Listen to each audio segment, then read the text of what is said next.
Farm house drugs కేసులో దూకుడు పెంచింది సిట్. నిందితుల కస్టడీ కోసం చెమటోడుస్తోంది.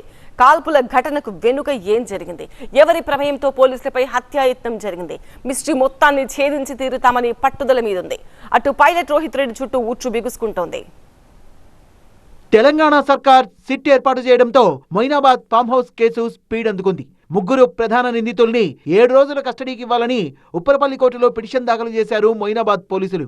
బుధవారం విచారణ సందర్భంగా ఇరు వర్గాలు హాట్ గా వాదించుకున్నారు. ఫామ్ హౌస్ లోకి రాగానే పోలీసులపై ఎందుకు కాల్పులు జరిపారు, మాకు తెలియాల్సిందే అన్నారు పబ్లిక్ ప్రాసిక్యూటర్. గోడలు దూకి పోలీసులు మఫ్టీలో లోపలికొస్తారని భయపడి ఆత్మరక్షణ కోసమే కాల్పులు జరిపారని చెప్పారు నిందితుల తరపు లాయర్. ఫైరింగ్ జరిగిన తుపాకీ పోలీసుల అధీనంలోనే ఉంది, అన్ని వివరాలు వాళ్లకు చెప్పేశాం, గన్ లైసెన్స్ వివరాలు పోలీసు రికార్డుల్లో ఉంటే కస్టడీ ఎందుకు అని ప్రశ్నించారు. పట్టుబడ్డ నిందితుల మధ్య ఆర్థిక సంబంధాలపై ఆరా తీయాల్సి ఉందని పీపీ అడిగితే ఆర్థిక పరంగా విచారించేందుకు ఏమీ లేదని నిందితుల తరపు లాయర్ వాదించారు. డ్రగ్స్ ఎక్కడి నుంచి ఎలా వస్తున్నాయో తెలుసుకోవాలి అన్నది పీపీ మాట. డ్రగ్స్ తీసుకొచ్చిన కౌశిక్ రవిని అరెస్టే చేయలేదు, స్టేషన్ బెయిల్ ఇచ్చి పంపారు, అతని ద్వారా వివరాలని తీసుకోవచ్చు, అరెస్ట్ అయిన వాళ్ళ కస్టడీ ఎందుకు అని నిందితుల తరపు లాయర్ కౌంటర్ ఇచ్చారు. 2 వర్గాల మధ్య పాయింట్ టు పాయింట్ వాదన జరిగింది.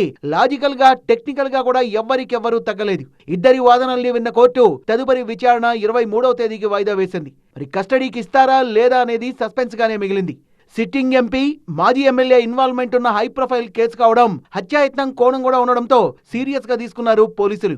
ముఖ్యంగా పైలట్ రోహిత్ రెడ్డి చుట్టూ ఉచ్చు బిగుసుకుంటోంది.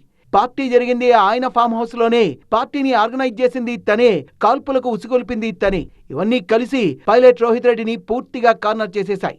3 రకాల డ్రగ్స్ సేవించిన నమిత్ శర్మ అరెస్టుకు ముందు తనకు హోంమంత్రి అమిత్ షా తెలుసంటూ బెదిరించడంపై కూడా పోలీసులు ఆరాధిస్తున్నారు. డ్రగ్స్ మాఫియాతో రోహిత్ రెడ్డి కొత్త లింకులు బయటపడుతున్నాయి. తను హైదరాబాద్ లోనే డ్రగ్స్ కొనుగోలు చేసినట్లు విచారణలో గుర్తించారు పోలీసులు. అభిషేక్ సింగ్ అనే సాఫ్ట్వేర్ ఇంజనీర్ నుంచి డ్రగ్స్ కొన్నట్టుగా తేలింది. పైలట్ రోహిత్ రెడ్డి డ్రైవర్ శరత్ కు ఔటర్ రింగ్ రోడ్ దగ్గర డ్రగ్స్ అందజేసిన అభిషేక్ సింగ్ పై గతంలో కూడా డ్రగ్ ఎలిగేషన్లున్నాయి.